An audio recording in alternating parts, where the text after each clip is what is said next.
Hey guys, it's been a little bit, I know, and I apologize. I will have an announcement hopefully within the next week about why, and it's all good news. I'm getting a late start today because I have been finishing up the script for my School of Traditional Skills class on companion planting. They will be here in about 3 weeks to film, so I've got a lot to do. I've got a whole list of things to do, and I'll take you through that list. We're gonna get a lot of it tackled this week. We had some births here. You remember the eggs that I showed you in the nest out here outside the front door? Well, I was making breakfast, and I was looking out the window. I heard all this commotion, and I saw the dad going up in there, and I saw all the little heads, you know, with their mouths open, poking out. So let me see if I can get some video. I haven't seen the mom or dad in a...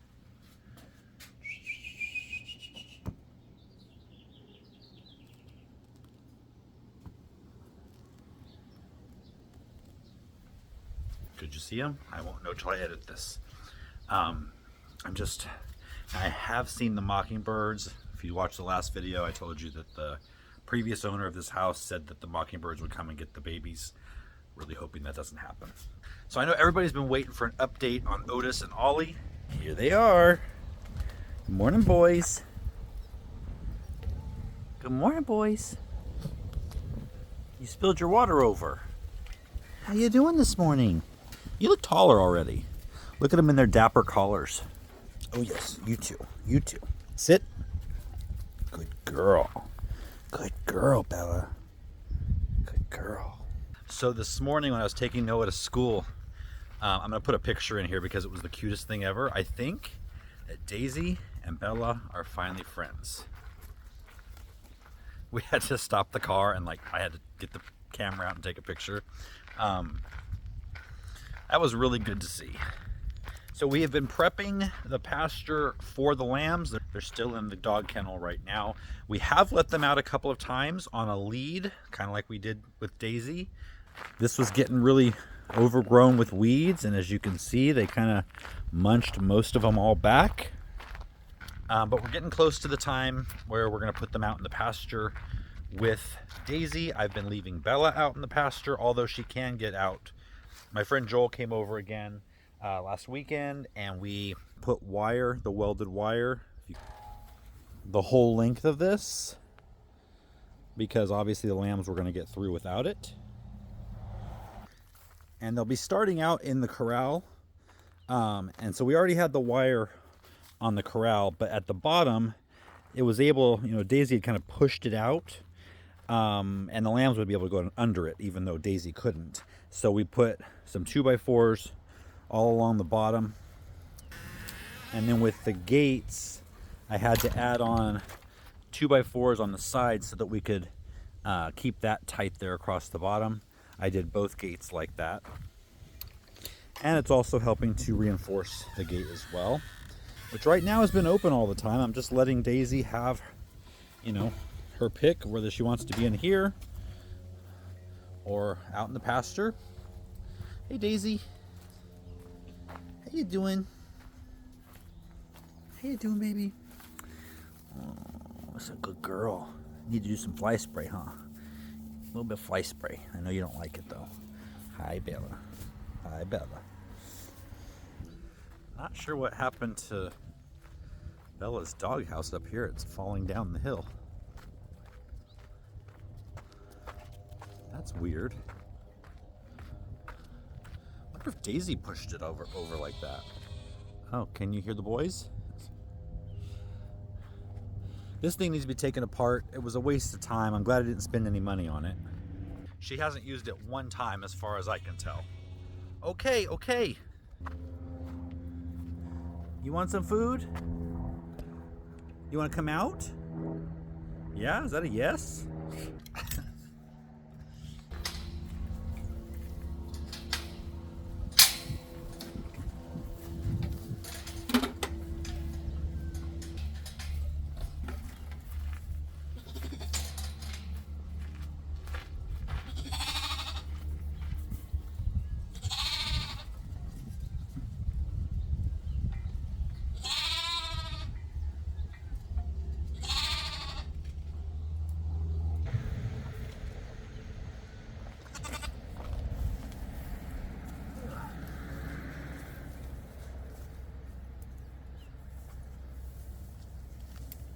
Okay. So I put the bench out here so they could get some shade. I'm gonna fill up their water and give them some water. Feed the chickens, feed the dog, feed Daisy. Come on, come take care of the lammies.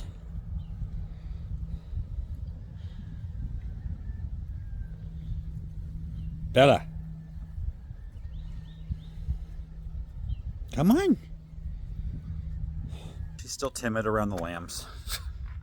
And her beeper collar, same old Brian, I lost or misplaced the remote. So that kind of training's been on hold for a few days. I think she took it and buried it. They're gonna wrap themselves around the legs of that bench, I just know it. See, they don't care anything about her. She doesn't scare them at all. So while I'm up here in the cottage area, I gotta show you the cottage garden. I wasn't paying attention, and then all of a sudden, it just kind of exploded with flower and beauty. Look at this. Not the best lighting and time of day for this tour, but I'll be doing a full garden tour, actually on this channel, not on Next Level Gardening. At the end of this month, it'll be the vegetable garden, the cottage garden. Gotta get you some close-ups of these flowers. Well, first of all the irises that I bought are blooming, and I'm not real pleased with this one. It's like a deep purple, almost brown, and of course it's like the one that's front and center. This one, however, this one's a little past its peak, but I mean, that is awesome. Totally awesome. These here I brought from my last house. These, I believe, are new. This one's definitely new. This one's big. Look, compared to my hand. But the roses are all blooming. Even this one up here on the gable. Let's get better lighting. These foxglove, they're as tall as I am. The sweet peas are climbing back up the teepee here. They smell really good. The Nicotiana smells really good as well. These foxglove are actually taller than I am. Loving it. Can you believe that a year ago, pretty much a year ago right now, this was all dirt. And I really haven't planted out anything new. So this is all coming back from last year, except for the irises. Yeah, the irises are, I planted 2 new roses, but they're just barely leafing out. So, but all of this was not here a year ago. And I just noticed yesterday, I have 1 baby pear on the tree. I think it's just 1. But I wasn't expecting any fruit on a first-year tree. So I'm gonna protect that one with my life. Also, I found that we had some baby cherries. Look at that. I mean, there's probably less than 10 on the whole tree, but again, I wasn't expecting anything. So one of the jobs of the sheep, other than to keep Daisy company, which apparently Bella's doing now, is going to be to let them weed the property in the springtime. But I can already tell that this lead is not going to work, at least not long term, because they get it wrapped around everything. I had to come over here, they were completely tied up around one of the legs of the bench. So sooner rather than later, well, I don't know, the weeds are going to be leaving soon with the heat and less water, but at some point I'm going to need to get that netting. It's like electrical netting that you put up, and that's both to keep them in an area and to keep certain predators out. Not during the nighttime, of course. They will be safe. Bella will be with them, but in the day, at least right now, Bella's wandering the property. She actually killed 2 gophers, which I was amazed. It was one in the cottage garden that I have been desperately trying to get and not able to. She got it. So today I got to plant these tomatoes. They are not looking great. One thing tomatoes do not like are warm days and cold nights. And that's exactly what they've been getting. We have been down, this last week, we got back down into the low 40s, like 42 one night. And then in the daytime, it was like up to 75, 80 degrees. This week, it looks like we're finally getting into the 50s at night and then 70s during the day. So I want to get them planted and they should really take off. It's also, now that we're in the 50s at night, it's time to start thinking about the peppers. And the reason I have the tomatoes out here and not in the garage under the grow light still is because I had to pot up all the peppers and they needed that whole table. So, and they needed to be inside for sure. But today, first thing, I actually need to finish this trellis. I didn't show in the video, the last video where I built it, that I actually ran out of wood ending right here. So I need to put, I think, 3 more rungs and then I'll be ready to plant the tomatoes. As these trees, especially the fig, are starting to leaf out, I'm realizing, you remember I planted these cuttings? Not that long ago it seems, but they've grown so much, they've grown up to the first guide wire for these espaliers. And so I'm thinking I'm gonna need a lower plant in here rather than these pelargoniums because they're gonna be too tall and they're gonna block out the entire first row of the 2 apple trees and the fig. So I'll have to find another place for those and then find something a lot lower to put in here. All right, I'm gonna get started on that trellis and then I'll be back and we'll plant the tomatoes. All right, I finished the trellis. It's ready to go. Unfortunately, I realized I made a mistake. I hadn't paid any attention to the design of the old part. And if you notice, the end piece hangs over the 4x4 post. The 2x4 hangs over the 4x4 post on that end. And on this end, it's cut flush. Not much I can do about it now, other than cut that older end off and just make them match. That's probably what I'll do. It's kind of windy. I'm hoping the wind is not messing up the audio. I'm gonna go ahead and get started on the tomatoes, get them planted, and I'll come back and just briefly walk you through what I did. All right, they're all planted. So I made a mistake and I thought I only had 1 variety in this tray, and apparently there was 2. And I messed up the order of the tray, so I don't know which is which. All I know is there's super sauce tomatoes and Kellogg's breakfast tomatoes in this bed, and there's about an even number of each. They're kind of treated the same way anyway, so we'll just see when they start to put on fruit. So the way I planted them, I didn't plant them super deep, but I used Neptune's Harvest kelp meal, Neptune's Harvest a lobster shell, crab and lobster shell, and I used some bone meal in the bottom of each hole. And then normally, like these right here, I've got landscape staples with the string attached that goes up to the top. If you've never seen this method before, I'll link it at the end of the video and I'll link it down in the video description. But I saw Monty Don do it a completely different way. He actually buried the string underneath the transplant. So I did that with these. I actually like it because you can get the string a little bit more taut. And you don't have to use an extra thing, buy an extra thing, put in an extra thing, collect an extra thing at the end of the season. No landscape staple needed. So I'll let you know as we go through the season here if that works as well. I mean, it's Monty Don, so I'm sure it works. But I think while I'm out here, I'm gonna tackle this tomato from last year. I don't remember the variety. It might be super sauce actually. But I get a question all the time because I did a video on how to overwinter pepper plants from one year to the next. And I get questions all the time about tomatoes. Can you do the same thing with tomatoes?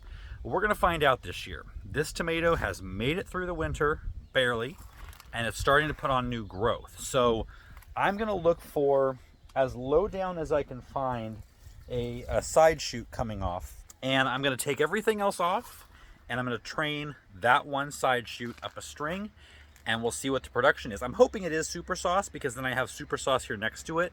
I can kind of see, you know, the production of each and if it makes sense to overwinter it and keep it going again. We'll also see how early it produces compared to the ones I planted new. So Yeah, I think I'm just going to start taking this plant apart and kind of seeing which side shoot I want to keep.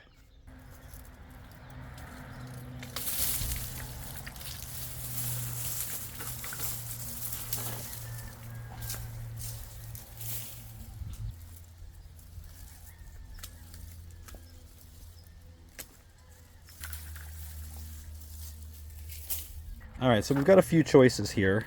This one's a nice one, but it's growing through the wire, so I'd either have to cut the wire, well, I'd have to cut the wire or cut the branch. It's got flowers on it. This one growing out the front isn't quite as strong looking. And then these are more short ones, but I don't like the angle that they're coming off here, like down, they're growing down first, so I'm gonna cut those off. I think I'm gonna go ahead and cut the wire since I'm taking this off anyway once these get a little more established, and just cut the wire this way and use this one because this has a strong stem. It's blooming and it's pretty tall already.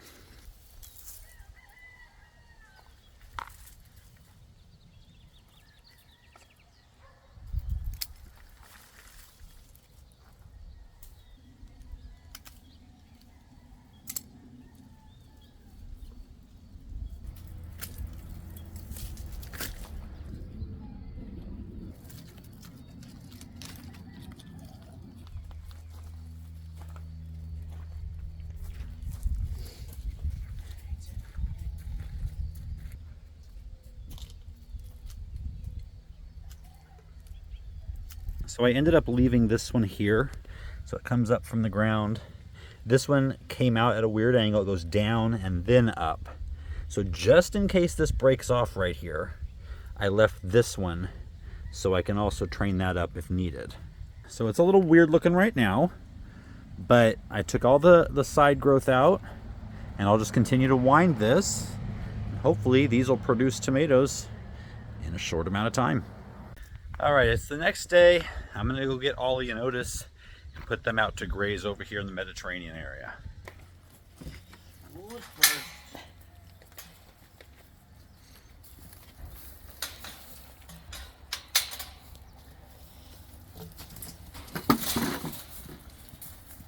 Oh, you're strong. You're not so strong. I was gonna say it would be Otis. Aw. Chunky belly.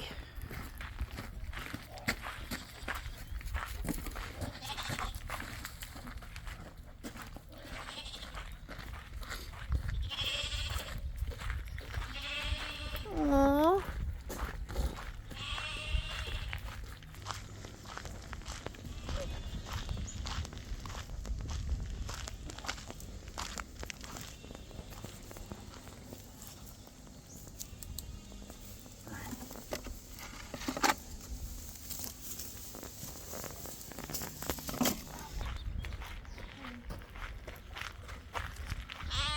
Don't cry.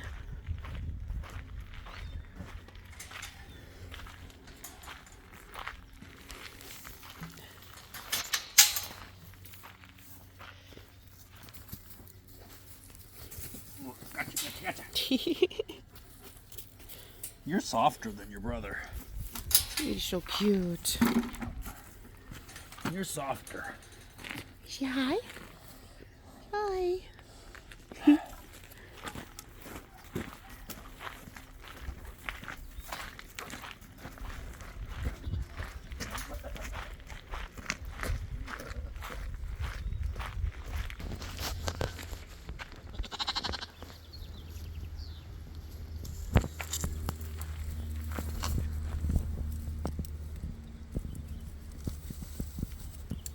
All right, go. Roll it.